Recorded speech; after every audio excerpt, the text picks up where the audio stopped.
Que les bénédictions des manes ancestrales fertiles et viriles vivifient votre cas. Bonjour, chères toutes, chers tous, heureux de vous retrouver dans cette nouvelle capsule. Nous allons résoudre une problématique assez simple.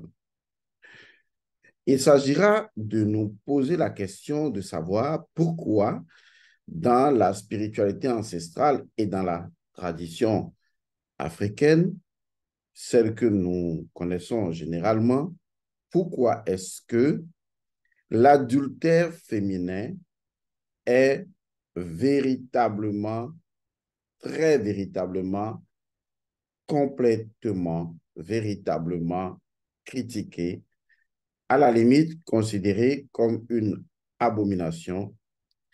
Et l'expression la plus simple qui puisse venir à l'esprit pour ceux qui vivent sur le territoire de Kama ou qui en connaissent les traditions, il y a une expression légendaire qui dicte que si une femme commet l'adultère, elle tue son mari.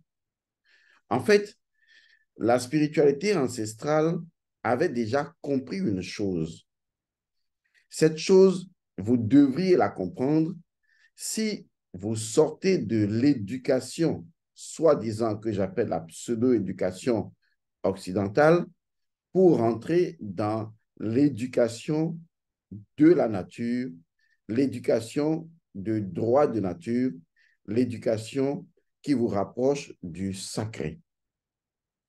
Parce qu'on ne peut pas dissocier l'éducation du sang. Parce que finalement, qu'est-ce qu'on éduque en réalité? On n'éduque pas la forme, puisque la forme elle-même, elle est évolutive. Elle provient de quelque part, donc d'une goutte de sang. Ce que l'on éduque vraiment, c'est le sang. Parce qu'on sait que l'éducation doit avoir un impact considérable sur le sang de celui que l'on éduque. Et une fois que les entités du sang sont reprogrammées, eh bien, c'est l'individu lui-même qui change complètement. Et donc, les enfants qu'il va donner ne seront plus ressemblants de l'ancienne éducation ou des anciennes entités qui pilulaient à l'intérieur de son sang. Donc, dissocier le sang de l'éducation n'est pas possible. Et si on ne peut pas dissocier le sang de l'éducation, alors est-ce qu'en réalité, on ne pourrait pas comprendre la nature spirituelle et métaphysique du sang afin d'aller dans le sens de ce sang, son principe premier, et comment on peut justement utiliser le sang pour une meilleure visibilité éducative. Ce qui nous intéresse ici, ce ne sont pas les logiques et les raisonnements des uns et des autres. En disant, par exemple, si l'homme peut faire ceci, alors la femme aussi peut le faire. Et donc, on sort de nulle part un droit qui n'a absolument aucun sens. C'est comme de dire, par exemple, à une tortue, eh bien, si un cheval peut sauter une raie de 1 mètre, alors toi, la tortue, débrouille-toi, tu n'as qu'à sauter la même chose. En réalité, c'est de vouloir enlever aux choses leur nature propre, leur nature différenciée, ce qui fait que la chose est la chose et remplacer cela par autre chose. Il est véritablement absolu que l'homme n'est pas la femme et la femme n'est pas l'homme, même si chaque homme possède en lui une part de femme qui n'est pas affirmée. Et si chaque femme possède en elle une part de l'homme qui n'est pas affirmée, il est compréhensible, il est clair que l'homme diffère de la femme dans cette incarnation de par un principe premier qui fait que l'homme est l'homme et la femme est la femme. Et donc, on ne peut pas nier ce principe ou le remplacer par un autre principe. Donc, vouloir dire, par exemple, à un lion, tu n'es pas un lion, mais que tu es une antilope et remplacer ou faire passer l'antilope comme un lion ou un lion comme une antilope, c'est ce que j'appelle les comportements contre nature. Les choses doivent rester dans leur principe premier. Et de leur principe premier, on peut élaborer ou on peut découvrir des lois qui fassent évoluer ces genres de choses. Une femme, tout en demeurant femme, elle est puissante. Elle n'a pas besoin d'être un homme pour être puissante, pas du tout. Et une femme n'étant pas un homme, eh bien, elle n'a pas à faire ce que l'homme fait. Elle a à faire ce qu'une femme est censée faire dans certaines conditions pour ramener l'homme à la raison. Parce qu'il y a autant de possibilités dans le principe d'être femme qu'il y a autant de possibilités dans le principe d'être homme. Donc, une femme n'a pas besoin d'aller faire ce qu'un homme fait pour affirmer quelque chose, soit disant que l'homme le fait et la femme va le faire. Non, ça n'a pas besoin. C'est vouloir renoncer à son principe premier et faire autre chose ou être quelqu'un d'autre. Vous êtes vous ou vous n'êtes pas vous. Vous n'êtes pas ce que l'autre veut que vous soyez. C'est important. Ceci étant fait, je vais vous ramener à la compréhension que nos anciens qui avaient pris le temps d'analyser les choses parce que la civilisation actuelle occidentale, elle est basée juste sur le raisonnement et la logique. Mais ce n'est pas une civilisation qui a connu de l'expérience au cours des siècles, des millénaires. Et donc, ce n'est pas une civilisation à suivre à l'aveuglette. Parce que nos anciens avaient découvert un fait très important qui pourrait donc engendrer une suite de conséquentialité dans le sang d'une lignée de sang. Et c'est la raison pour laquelle en Afrique, l'adultère au féminin a toujours été quelque chose de désapprobant, quelque chose de rejeté pour une raison très simple. Parce qu'on estime, parce qu'on a compris, parce qu'on a découvert le principe selon lequel si une femme commet l'adultère, elle tue d'abord spirituellement son homme et elle peut tuer physiquement son homme. Maintenant, vous allez dire, OK, explique-nous mieux. D'accord, allons-y de façon simple. Revenons maintenant à ces deux principes que vous maîtrisez déjà. Il s'agit du principe de la fertilité et du principe de la virilité. Vous en avez toujours entendu parler dans mes capsules. Et je vous parle même des mâles ancestrales fertiles et virils. Vous vous rappelez de cela. La femme représente de facto la mate et donc le principe de la fertilité. Et l'homme représente le principe de la virilité. Mais ce qu'il faut savoir, c'est que la virilité de l'homme n'est véritablement possible que lorsque elle est enracinée dans la fertilité. Et ceci, beaucoup de personnes l'oublient. Parce que déjà, la femme représente ce qu'on pourrait appeler le cycle, la cyclologie. Or, c'est le cycle qui permet la création. S'il n'y a pas de cycle, il n'y a pas de création. Or, le cycle est né de ce que je pourrais appeler le limon du Nil, puisque Atum est apparu sur un tertre. Le limon du Nil, c'est la fertilité. Et donc, c'est sur la fertilité, c'est sur le principe de la femme que les choses viennent à la création. Et ça, vous devez commencer à le comprendre parce que la femme est ce qui donne la base essentielle de la fertilité de laquelle l'homme va obtenir la virilité. En fait, on pourrait voir la chose de façon suivante. La virilité n'est que la fertilité portée en puissance. Ça a toujours été la compréhension, n'est-ce pas, de la spiritualité ancestrale. Et d'ailleurs, de façon générale, la spiritualité ancestrale a toujours placé la femme au cœur des choses. Parce que c'est elle qui donne le mouvement, c'est elle qui donne la direction. L'homme est la direction, mais c'est la femme qui donne cette direction. Puisque si un piquet doit être planté dans la terre, eh bien, c'est la façon dont le piquet est planté dans la terre que le piquet est orienté. Donc, c'est le sol qui donne la direction mais le piqué est la direction. Donc, la direction, c'est le principe de la virilité. Et donc, la virilité, c'est tout simplement euh, la fertilité active, c'est-à-dire la conversion de la fertilité en puissance. Basiquement, la virilité est toujours de la fertilité, tout comme on pourrait dire que la fertilité est fondamentalement de la virilité passive ou à l'état passif. Mais on constate à travers cet exemple, exemple tout simplement symbolique, comme si l'homme venait puiser de la fertilité pour avoir de la virilité. Ceci n'est pas qu'anecdotique. Ceci est vrai, en ce sens que l'énergie sexuelle de la femme n'est pas la même énergie que l'énergie sexuelle de l'homme. Et donc, les anciens avaient compris qu'à la base de la colonne vertébrale, il y a un dragon. C'est ce qu'on appelle souvent la guerre des dragons.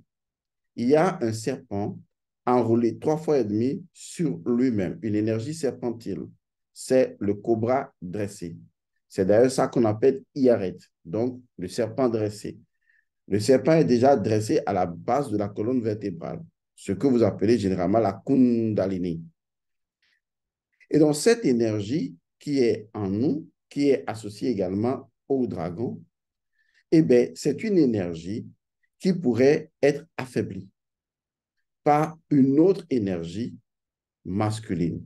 Donc, quand une femme, elle commet l'adultère et qu'elle n'a pas été purifiée avant que son mari légal entre en relation sexuelle avec elle, c'est comme si, c'est une métaphore, elle va récupérer le dragon d'un autre homme alors qu'elle était déjà mariée pour venir tuer le dragon de son mari.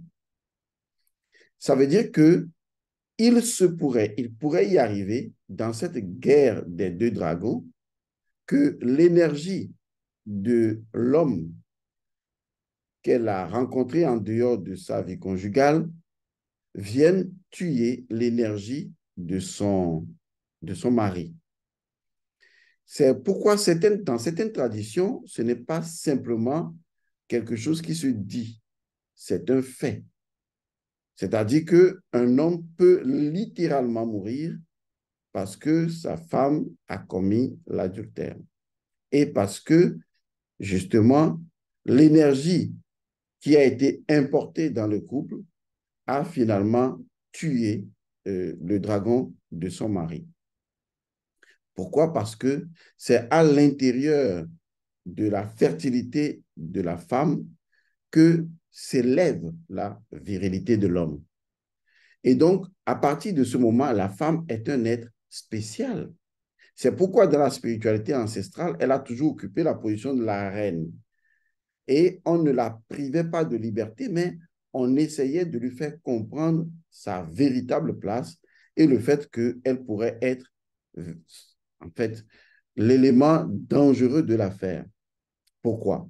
Parce qu'aujourd'hui, beaucoup de personnes ne savent pas que la mort prématurée de certains jeunes ou de certaines personnes ou des maladies inexpliquées ou des choses qui se produisent dans la vie de beaucoup de personnes proviennent justement de leur comportement sexuel, de cette gourmandise sexuelle qui consiste à passer d'une personne à une autre sans maîtriser les contours énergétiques qui s'imposent à vous de fait. Parce que la femme est un être extraordinaire, subtil, magnifique, mais la femme est également un être extrêmement dangereux. Pas la femme elle-même, mais ce que la femme porte. Qu'il vous souvienne que nous sommes tous, qui que nous soyons, les enfants de la femme. Nous sommes, qui que nous soyons, les enfants de la mère, car toute femme qui peut avoir des menstrues est notre mère. Et donc, nous sommes dans les menstrues de la femme. Nous sommes dans la femme. Nous avons tous nos principes premiers à l'intérieur des menstrues de la femme.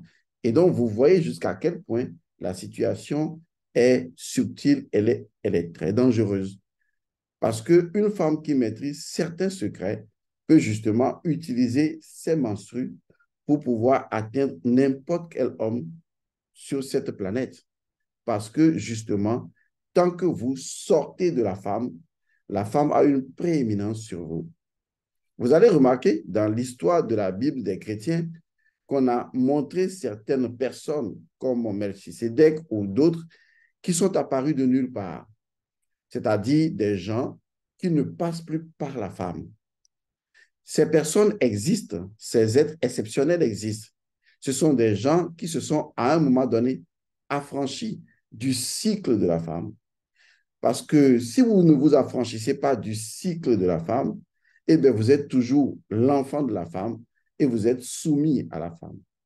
Mais si vous arrivez à vous affranchir des cycles de la femme et que votre prochaine incarnation ne passe pas par la femme, alors vous n'êtes pas soumis à la loi du mouvement et de la cyclologie, qui sont en fait des éléments directement associés à la femme. Et donc, il faut que les femmes comprennent qu'il n'y a pas à privilégier l'homme par rapport à la femme. C'est que le raisin est le raisin et la pomme est la pomme. Le raisin aurait beau aimer être la pomme, mais seulement dans cette incarnation, le raisin est le raisin et la pomme est la pomme. Et ça, ce sont des choses qu'on ne peut pas changer parce que chacun vient avec son principe premier.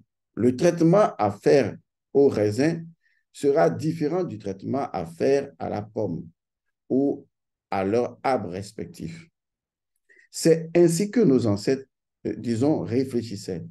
Ils ne hiérarchisaient pas la société en disant l'homme est supérieur à la femme est supérieure à l'homme, la femme est inférieure. Non, ils ne réfléchissaient pas comme ça.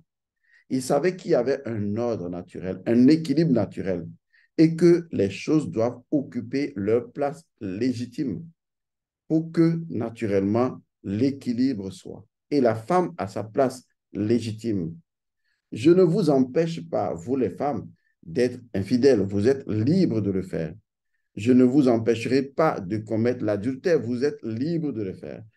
Parce que certaines personnes aux esprits caducs vont venir dire oui, pourquoi l'homme, pourquoi. Je ne parle pas de ça. Je parle des principes premiers. Et j'ai également dit au début de cette capsule qu'on peut être dans son principe et trouver des solutions pour combattre l'autre, mais tout en étant dans son principe. Dieu, je vais le dire comme ça, a donné à chaque créature des éléments de défense. Donc, telle créature n'a pas besoin de devenir une autre créature pour exploiter ces éléments de défense. Autant Dieu a donné à une antilope sa rapidité et son flair extraordinaire pour échapper à un lion, autant la nature a donné au lion ses capacités de se défendre et de se nourrir. Mais on ne peut pas dire qu'une antilope devient lion et qu'un lion devient justement une antilope. Chacun doit cultiver son principe à l'extrême jusqu'à devenir le meilleur dans son principe, pas en dehors de son principe. La femme peut trouver toutes les solutions en rapport avec son homme en étant femme, en restant dans son principe, pas en faisant comme l'homme le fait. C'est tout ce que je vous demande. Autrement, vous êtes en train d'aller contre votre propre ordre naturel. Et là, tel que je viens de vous l'expliquer, ceci est la vérité. Parce que la virilité de l'homme repose sur vous, repose sur la fertilité de la femme. Dans certaines cultures, il y a possiblement, et c'est ce que vous croyez à tort d'ailleurs, pas d'impact. C'est-à-dire que la femme peut tromper son mari comme elle veut et bon, rien ne se produit selon vous. Mais c'est faux. Il se produit toujours quelque chose. Et ce quelque chose qui se produit est toujours lié à ces deux principes de fertilité et de virilité. Et non seulement l'adultère laisse dans votre sang des éléments qui se répéteront. Vous allez remarquer, hein, dans certaines familles, la mère a été adultère et donc la fille l'est, et ainsi de suite. Et souvent, dans une famille, ça devient même un phénomène de mode. Et vous allez voir que la mère a été virée pour cause d'adultère, la fille ou telle personne, et ça existe dans certaines familles. Parce que justement, une entité s'est créée et continue à produire ce genre de comportement. Parce qu'à un moment donné, on n'a pas purifié cette entité-là. Mais comprenez que, basiquement, pour vous l'expliquer dans une métaphysique très simple, la virilité de l'homme s'appuie sur la fertilité de la femme. Ceci est important à comprendre. Et donc, si la femme joue à qui mieux mieux avec son mari, qui est reconnu par ses ancêtres, elle va voir ailleurs, eh bien, elle va porter atteinte naturellement à la virilité de son mari. Et donc, elle va spirituellement et peut-être physiquement, compte tenu des interdits d'une famille, elle va physiquement et même spirituellement tuer son mari. Parce que il ne peut pas y avoir deux dragons ensemble. Il va y avoir forcément un combat entre les deux. Maintenant, il y a des possibilités où c'est à vous de décider si vous voulez officialiser votre relation en tant que femme avec Abel et Caïn. C'est une façon de parler, ça n'a aucune moquerie en soi. C'est vous qui déciderez de dire, je veux officialiser mes relations avec A et B. Bon, c'est à vous de voir. Ça relève de vos ententes personnelles et peut-être les hommes le savent. Ça existe peut-être sous d'autres cieux. Là, c'est très simple. Tout comme l'homme également, lorsqu'il veut avoir une relation avec une autre femme, naturellement, qu'est-ce qu'il doit faire? Il doit informer sa femme. Il doit peut-être accepter ou faire accepter à sa femme sa polygamie. Si la femme est d'accord, c'est lui qui décide. Ou la femme décide avec lui. Ça dépend de ce que vous êtes ensemble. Mais toujours est-il que dans tous les cas, il faut être dans la vérité et dans la sincérité. Autrement, ben, vous allez corrompre non seulement votre énergie spirituelle conjugale, et vous allez corrompre l'énergie spirituelle de vos enfants. Et quand vos enfants viendront au monde, ils porteront les gènes, que ces gènes soient féminins ou masculins, ils les porteront quand même. Il n'y aurait plus de différence. Ce serait juste des gènes de l'adultère. Et ces enfants, qu'ils soient hommes ou qu'ils soient femmes, eh bien, tôt ou tard, vont répéter ce geste. Mais si vous faites les choses dans les normes, au nom des ancêtres et au nom des mannes ancestrales, en toute vérité, devant les mannes ancestrales et devant les ancêtres, eh bien, en ce moment, vous ne pourrez plus parler d'adultère masculin, ce seraient les choses dans les règles comme cela se doit. Une fois encore, ce n'est pas à moi de définir pour vous le type de relation que vous allez avoir. Non, je ne connais pas votre vie, je ne connais pas votre histoire, je ne connais pas vos tendances, je ne sais vraiment rien de vous. Et ça, c'est la seule chose et la seule vérité que je puisse avouer envers moi-même. La seule personne qui vous connaît mieux que vous-même et qui est la seule personne capable de faire des choix qui vous conviennent vraiment, c'est vous. Donc, c'est vous et vous seul qui déciderez, non pas en comparaison à tel système ou à tel autre, mais par rapport à ce que votre âme veut. Parce qu'après tout, il ne s'agit pas de besoins physiques, il ne s'agit pas seulement de besoins sexuels, il s'agit vraiment d'expérience de l'âme. Est-ce que votre âme est en accord avec ce type de fonctionnement? Est-ce que votre âme est en accord avec la polygamie, quelle que soit sa forme? Si votre âme est en accord, si vos âmes sont en accord, c'est vous qui déciderez du bien fondé spirituel de ce que cette relation peut vous apporter. Mais si votre âme n'est pas en accord, vous n'avez pas besoin de copier les autres. Rappelez-vous que tout est question de votre épanouissement spirituel.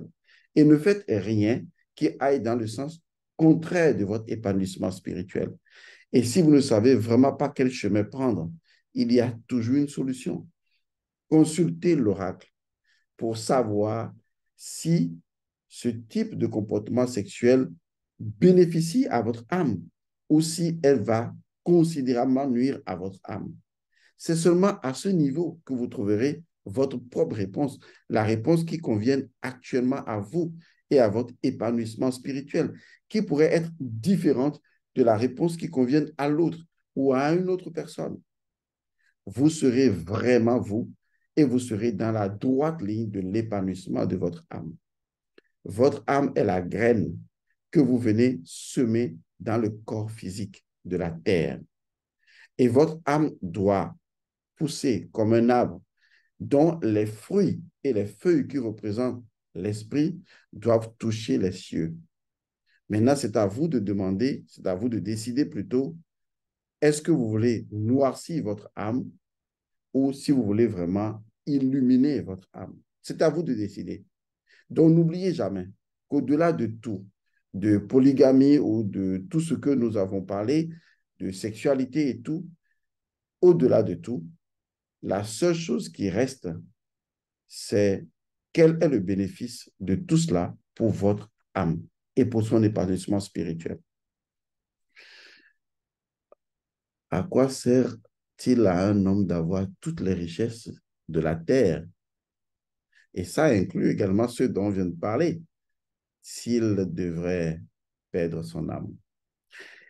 Je vous remercie d'avoir suivi donc cette capsule, que chacun tire sa propre leçon. Ici, il n'y a pas de dictat donné à qui que ce soit sur un comportement que l'individu a ou n'a pas. Et enfin, comprenez que la clé que vous devez toujours avoir en main, c'est l'acte premier d'Osiris dont j'ai déjà parlé. La purification est essentielle à toute chose.